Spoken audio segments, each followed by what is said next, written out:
Hello there. Thank you for your unwavering support. To those who are joining this channel for the first time, this is Tutor Buxton. Here we learn about construction, surveying. We've been doing what we call estimation and the preparation of material schedule. And today I would like us to go into the one for the walling. So what we are intending for the expectation for today, at the end of this video, you are intending to be able to know a quick way of just according to the general rule of how to estimate the walling. Then two, you are also expecting to know now how from the quantities that you've calculated, how do you therefore transform those quantities into now broken down into materials, and what are the components of a masonry wall, which is always measured in unit. That is what you expect, and of course at the end of it all, we should also be able to build a rate of masonry walling. Let's get into it. So what we have first of all, we are going to do a quick estimation of this. And from this one here, the rule that we are using is what we call, we are using the standard methods of measurements. So according to the standard methods of measurements, when you have a blank bills of quantities or an Excel as such, you are expected to use this Excel so that you calculate what we call the quantities. Okay, so the units that you're always having in the bills of quantities you will find it in square meters. So that is how you're going to measure the wall. So just a quick one. You will always have a few columns. So what we'll do, we'll just do as we did the previous video. First of all, we draw up a quick bills of quantities. So here we just do a few columns, ID, description, unit, then that one becomes quantity, and of course the rate, and then amount. So the last two, which is the rate and amount, we are going to build a rate at the end of the day. So we are not going to be interested in filling the rate and amount for now, but we are interested in drawing up the description. So normally when you have masonry wall, then there is a way in which you are expected to give that description. There is always an opening statement or an opening description for it. So you will always see he indicated here. So for example, there are different types of walls that are used, okay, in terms of materials. You can have natural stone foundation wall, or you can have machine cut walling,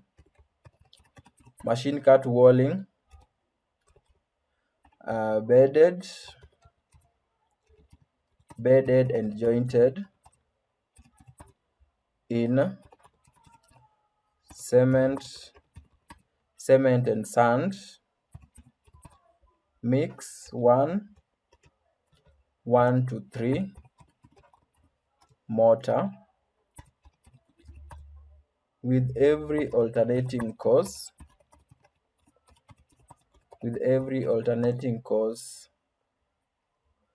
reinforced in hoop iron. So this description, as I've always emphasized, is quite crucial, and you need to have it as much as elaborate as possible.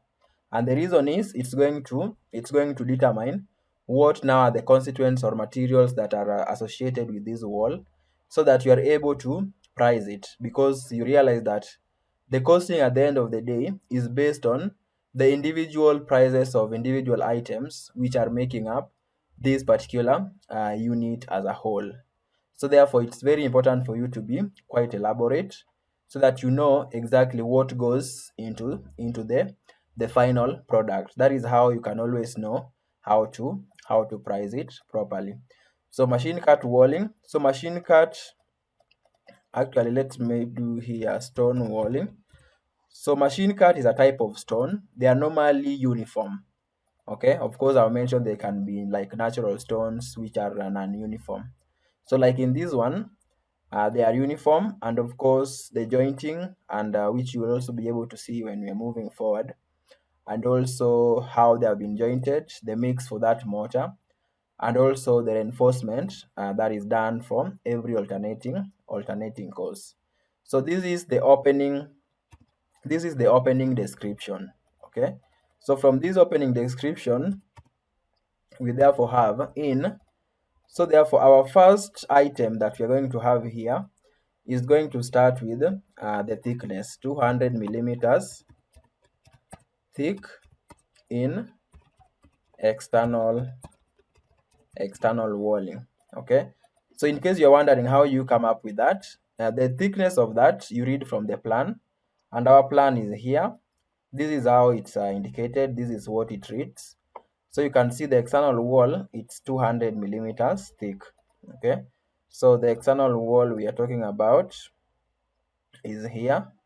So you can see the various portions and the way it has been described. Okay, so that is where you get that particular description. And of course, for more details, you go down or you scroll to until where you get the height. Okay, also I mean the details from the section. So from the section you are able to read what type of walling material exactly has been used. So in this case, this is elevation 9. So from the elevation, I don't see the details here. So we're going to assume machine cut stone walling for this particular example that I'm going to give. Okay. So the unit of measurement according to the standard methods of measurement is square meters. So we indicate the square meters there. And then of course we now intend to get the quantity. So the quantity of it, the quantity of wall is normally calculated from, it's in square meters, therefore you calculate it from a center line times the height. So the center line of it, you calculate it from the plan. Okay, so this is the plan we are talking about. So from this plan, get the center line. Center line is basically the length along the center of that particular wall. Okay, so here it is you can see this is 7.3. So you add 0.1 here and 0.1, so half the wall on either side. Okay, so that one gives us 7.3 plus 0.2, that gives us 7.5. Okay, so this is 7.5. Then we add the width. We can get it from this other portion. Let's see, even from this side. So this is 4 plus half of 200 and half of another 200. That gives us 4.2. Okay, so the 4.2 is what we have. Multiply that by 2. What do we get? We get that. So that one is the total length, the center line of the wall externally. So from there, then you multiply that by height. The height of this particular building, you can always get it from a section or you go to elevation. Okay, so from the elevation, you can always read here. So this is you can take any of the side. So according to this, I can see there is an elevation called E09. Okay, so you go down to where you have the elevations, E09. I'm looking for E09. It should be, yes, I find it here. So from E09, I'm able to get the height. Okay, so the height of the wall is going up to this point, and then we have a beam at that point. So the height is therefore going to be 2.85. All right, so that one gives me the total area of the external wall. All right, but then that is gross. Okay, as usual, you need to adjust that particular area into net.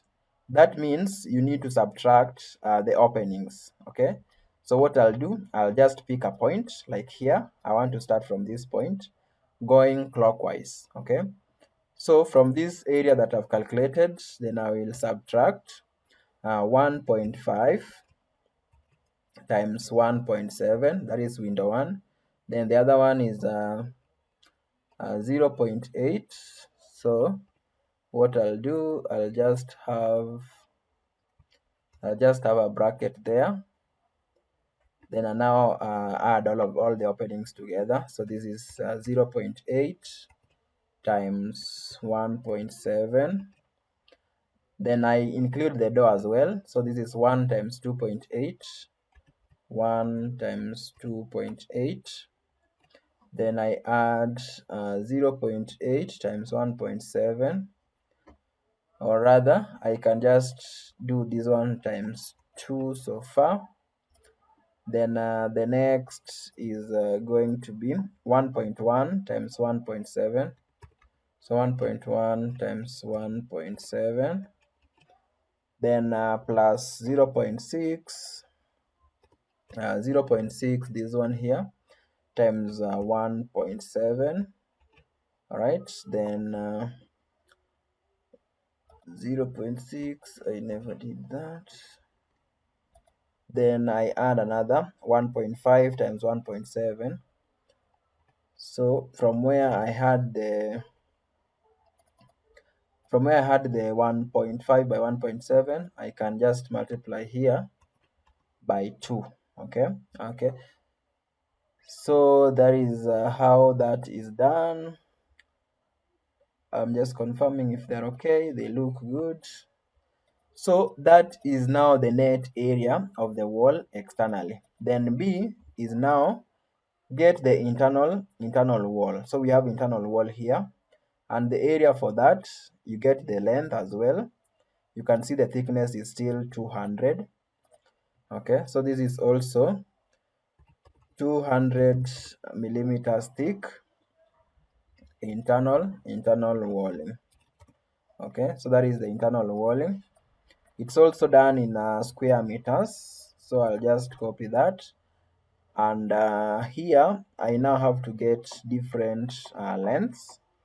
All right, so in this case I need for this portion, so this one I can take this one complete, the one going this way I can take it complete all through. So it's 1.9 add 0.2.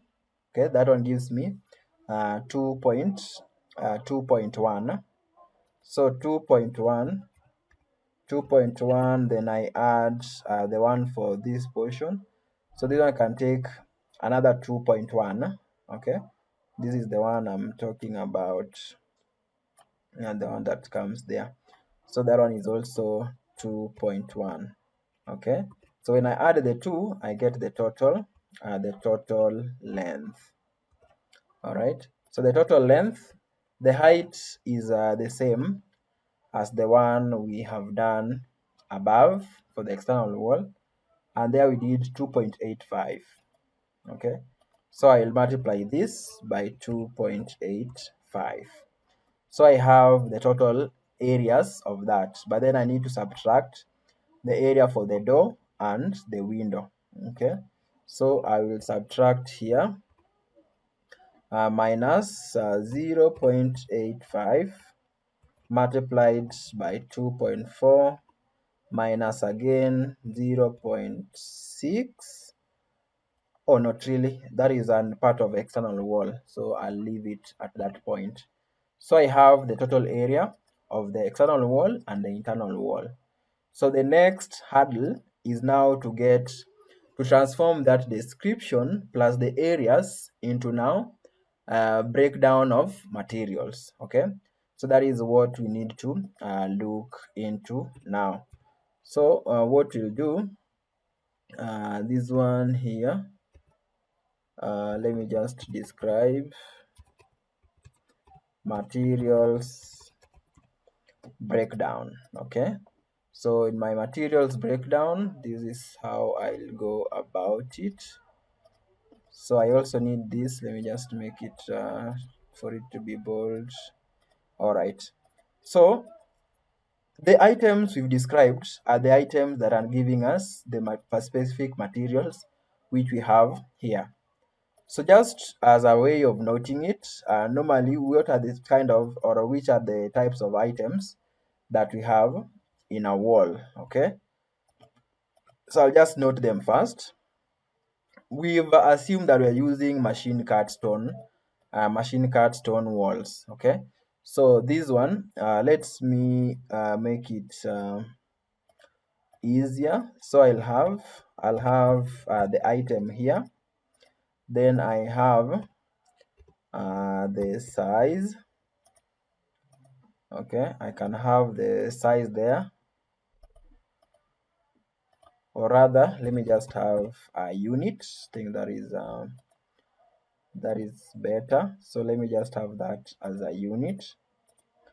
All right, so from masonry wall, so we are going to have 200 millimeters thick machine cut, or rather let me start with machine cut stones.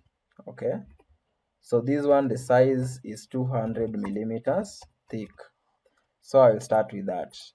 What is the unit? What are you going, when you go to buy them, how are they going to be measured to you? That is what I mean by the unit. So you will measure them in pieces, and the size of each of these, the size of each and every one of them, which I'm going to illustrate, the size of it is around 190 times 190 times 370 millimeters long. Okay, so the faces that are giving you the thickness of the wall and the face that acts as the height, all of those two, they are a square, or they are in square shape.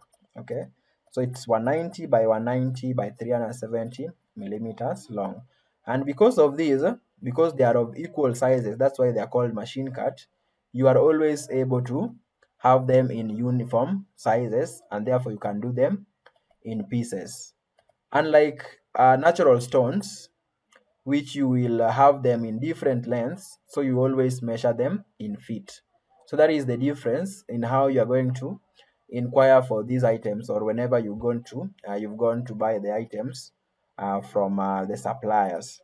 So the other item that is associated with this, or a material, is cement. Cement, you will talk about a bag of cement. Okay, and then of course sand. You will talk about a ton of sand. That is how you will going. You will. They'll always be sold out or supplied in terms of tons. Okay, and then lastly we have got hoop iron, and then of course coming quite late into the stage, we'll have labor. Okay, which is basically not a material, but then it's going to be part of the elements which we are going to refer to while building up the rate. Labor, and then we have profit and overheads. Okay, so once we are done with all these items, we are going to be in a position to be able to price or give a rate for these items. Now, from the drawing, we've already gone away from it, because we've already got what we need in terms of the areas. But then now you need to have a specific knowledge on how these materials they relate, so that you are able to relate the specific units of the materials with what we have in terms of the areas. Okay, so rather, in simple terms, how do these stones, how do they relate with the wall, in terms of how many of them exist per square meter, or number of bags of cement per block, or something of the sort. So that is what I'm going to show you next. So because you already have this, I want to give an illustration. So this specific illustration is giving you, it's a typical sketch. Okay, these are typical sketch of wall. Okay, just as an elevation. Okay, so that aside, let's have a look at this one. Let me go this way. All right, so this is a typical illustration of how the wall is looking like. Okay, so when you look at the dark demarcation, that is basically 1 meter within a 1 meter box, and of course within it we have the various blocks. Okay, various blocks that that particular that particular square meters. Okay, or that one square meter. So looking at this measurement, okay, so you notice that we have around 190 millimeters for the height. That is what I was trying to explain a moment ago, that the height here is around 190. Okay, then let me see if there is another one. And of course the length here is around 370. And when you look at to the side, we have a jointing that has been done in mortar. Okay, so we have a jointing here, a jointing that joins all the blocks together. So the jointing, which is the mortar, is always an average of about 10 millimeters, while the block here is the 370 millimeters by 190 millimeters. So all that noted, therefore we go back to what we were doing. And now what we need to know is that from the rough way that you can get this in terms of counting. So this is also another illustration which I've just sketched to help us to understand my bit of explanation. So you realize that each block is 370 millimeters. The height is 190. And we are trying to break it down into just a box of 1 square meter. So 1 meter length and 1 meter height. So if this is 370, then it means you can only take 370 times 2 should be around 740. Okay, so it cannot take another full block. So it means we have 2 full blocks. That's why it's indicating here 1, 2. Okay, so in terms of blocks that are full, 1, 2, that is complete. Okay, so the same trend is going to replicate. So looking at the way they have been stacked going upward. Okay, so this is the horizontal and then the vertical height. So along the horizontal, we've seen the long end of it can accommodate 2. Okay, and another piece of it on the side. Vertically, the height of each is 190. So 190, it means it can take only 1, 2, 3, 4. Okay, full ones. So 190 times 4, what does that come to? That is 0, 36, 760. Let me check here. Okay, so those are 4 full ones, and of course you don't forget to add don't forget to add the mortar, which I've said goes at a range or an average of about 10 millimeters on each and every joint. Okay, so the 760 that is here, then you add an average of another 10, 1, 2, 3, 4, that is 40. You add another 40 for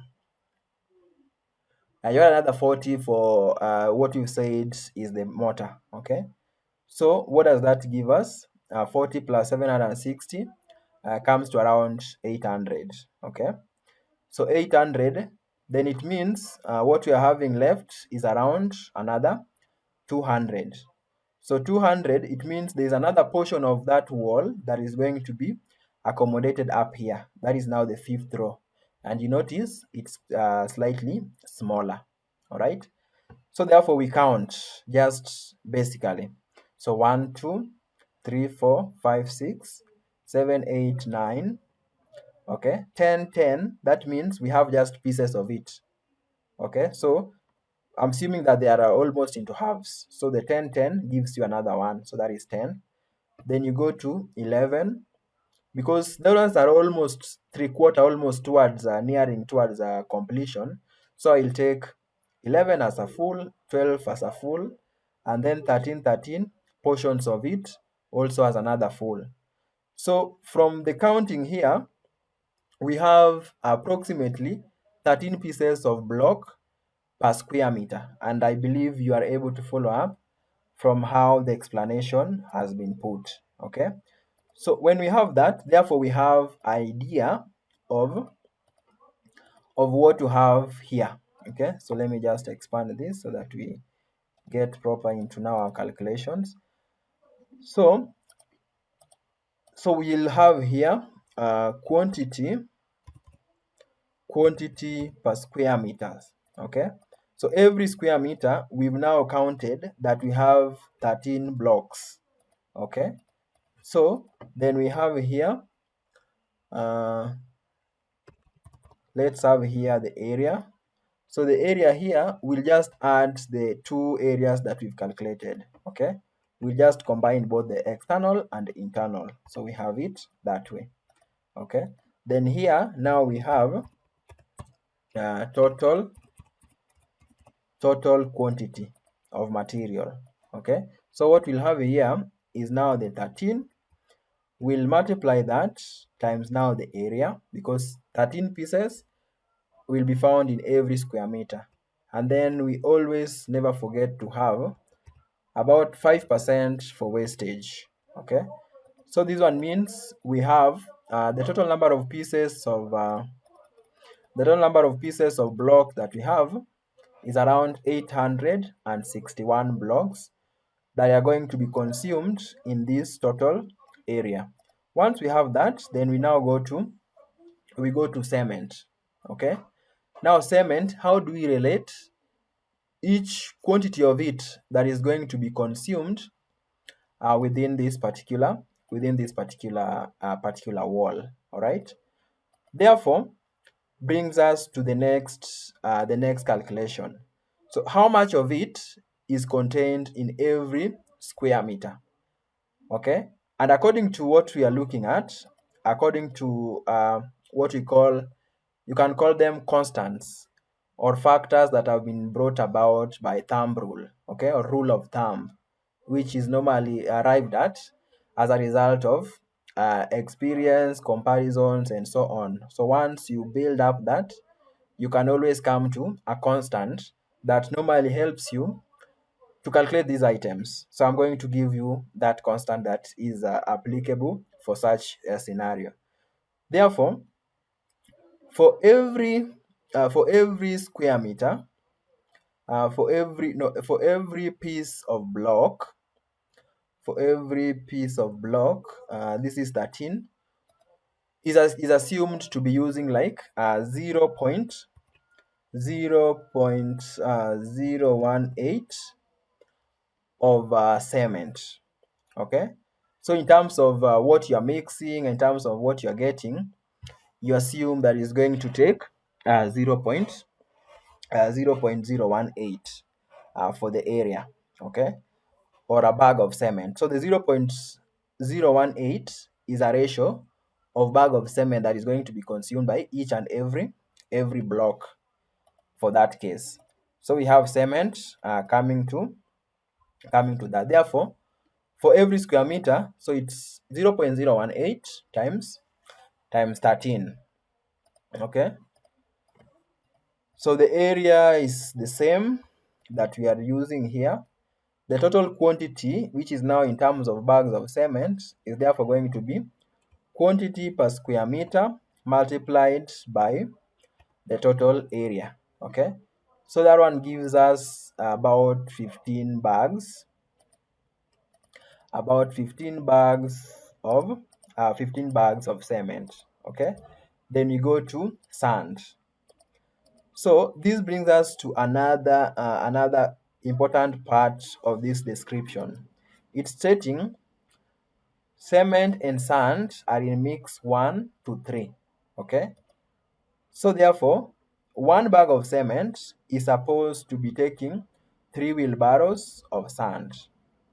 Okay, 1 to 3. So one bag of cement, 3 wheelbarrows of sand. So what is the quantity that is going to be consumed of sand in terms of tons per square meter? Okay, so how do you go about that? We have number of bags of cement, which is per square meter, which is 0.234 as per our calculation. Okay, so we multiply that times 3 wheelbarrows, because for every bag it takes 3 wheelbarrows. So you take the total number of bags per square meter multiplied by 3 wheelbarrows. Okay, then we now need to convert this into tons. About 8 wheelbarrows is equivalent to 1 ton of cement. Therefore, this gives us 0.08 tons per square meter of sand. The area is constant. We had already calculated that. Okay, so the total quantity in terms of tonnage is now what we have calculated, multiply by the total area.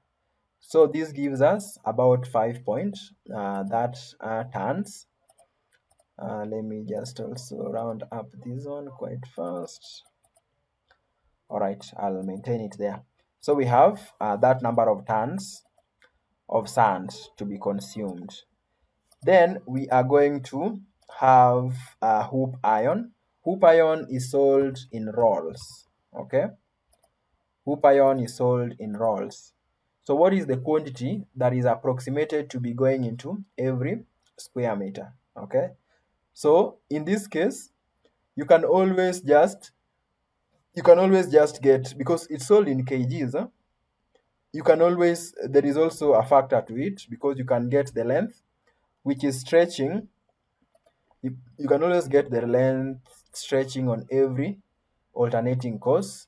You add up that and then convert that particular length into what we call into kgs in relation to the larger portion of it.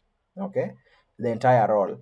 So I also have a constant to this, and the constant is 0.009 of that portion of that roll going into every square meters. Okay, so that one, then I have the area there. Then I now take the quantity multiplied by the area. So I have that one indicated that way. So the total quantities that we've calculated are these ones. Okay, so we go to what we call the rate, or you can call them prices. What are the market values or market costs of these particular items? So a bag of cement, I will use about 800 shillings or Kenya shillings. No, sorry, this is machine cut stones. So I'll use 55 shillings per piece, including delivery. Then cement, I will take 800 shillings. Then sand, I will take 1800 shillings per ton. And then hoop iron, I will take around 4200 shillings. And then I now calculate the amount. Okay, so on the amount,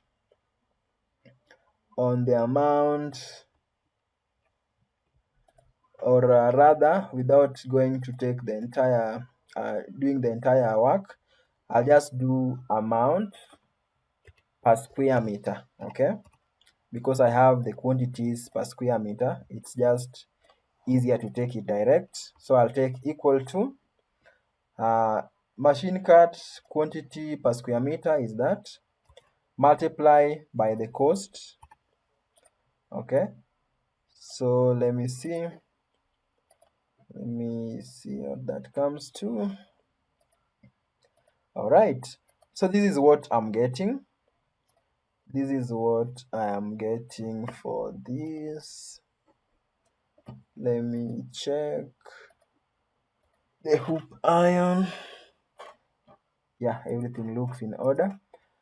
All right, then some other items like now labor per square meter. What are you intending to use?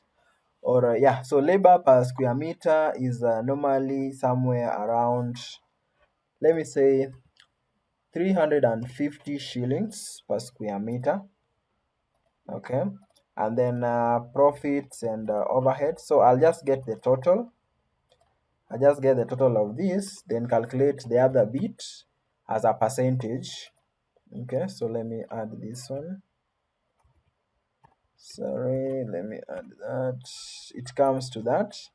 Then profits and overheads, let me give something like 25% or 30, depending on how much you would want your contractor or yourself to enjoy as profit and overhead. So I'll take 25%.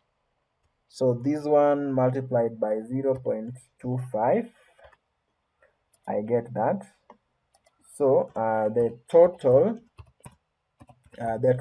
unit rate of masonry walling per square meter, okay, is the total of that one plus that. Okay, I come to a rate of around 1767 per square meter. So you can always round it up to whatever you want. So it can be equivalent to let me say 1800 and so on. So basically that is the steps. Those are the steps that you follow until you come up to what you have as the cost per square meter of various elements. And that brings us to the end of our discussion. If you find these videos helpful to you, please like so that the video can reach many people. Please share as well, and also don't forget to subscribe so that we grow and be able to reach many people, share the knowledge as we do wish it to be shared. Thank you very much for watching up to this point, and I'm really hopeful that it was worthwhile. Thank you very much. Till we meet again in our next session. Bye bye.